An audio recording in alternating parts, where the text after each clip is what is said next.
ভাই 250 গ্রাম মাংস দেন দিহি। 250 গ্রাম মাংস বেচি না আপা। দেন না ভাই, এমন করেন কে? আরে আপা কইলাম তো 250 গ্রাম মাংস বেচি না, আধা কেজি নিচে মাংস বেচি না, জানতো? ভাই মাংস কেজি কত করে? মামা একদম 480। 480? আপনি দাঁড়ায় আছেন কেন, জান না?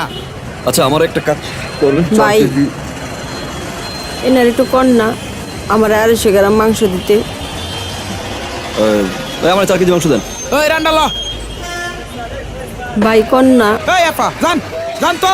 ওই বেটা এই খেদাবি করতে ভাই যত সব। কি হইছে? আরে ভাই আজকালকার কি আধা কেজির নিচে মাংস বেচে 250 গ্রাম মাংস চাইতেছে। এই আপনি যান, পকেটে টাকা নাই, আইসে আবার মাংস খাইতে করতে যায় এগুলা। ওনারা তো খুচরা 250 গ্রাম মাংস বিক্রি করে না, আর খুচরা 250 গ্রাম মাংস তো অনেক কম। আপনি 250 গ্রাম মাংস দিয়ে কি করবেন? আধা কেজির নিচে তো মাংস বেচে না। আসলে কি ভাই,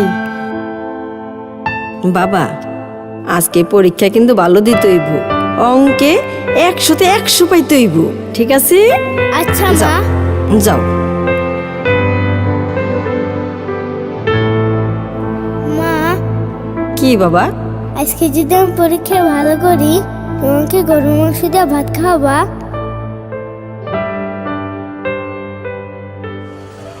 পোলাটার ছোটবেলাতে বাপ নাই, জীবনে অনেক কিছু চাইছে, কিন্তু তার কোনোদিন কোনো চাওয়া পূরণ করতে পারি নাই। আইজো মনে পারলাম না ভাই।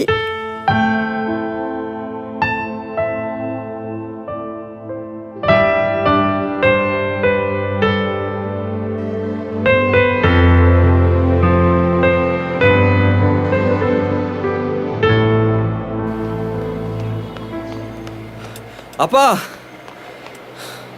আপা আপনি? এই নেন, আমি 2 কেজি নিছি, আর এই 2 কেজি আপনার জন্য। এতগুলো মাংস? আমার কাছে তো এত টাকা নাই ভাই। নেন ভাই, আপনারটা আপনি লইয়া যান। ভাই বলছেন না,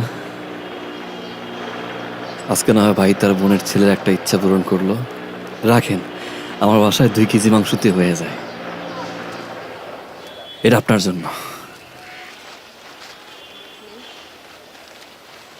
আল্লাহ আপনারে ভালো করুক, অনেক বড় মনের মানুষ আপনি। আপনার মনটার মতন যেন আপনার বড় করে রাখে।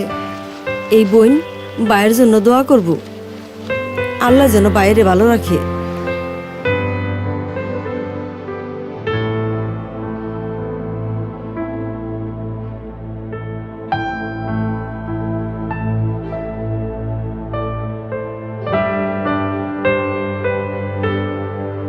আপনার খাবারের অপ্রয়োজনীয় কিংবা অপচয়ের অংশটুকু হতে পারে কোনো এক সুবিধা বঞ্চিত মানুষের জীবনের খুশির কারণ। আসুন, প্রয়োজনের বেশি অপচয় না করে এ সকল অবহেলিত মানুষের মুখে হাসি ফোটাই। বিশ্বাস করুন, এর মাঝেই আপনি খুঁজে পাবেন সত্যিকারের হ্যাপিনেস। কারণ হ্যাপিনেস ইজ শেয়ারিং।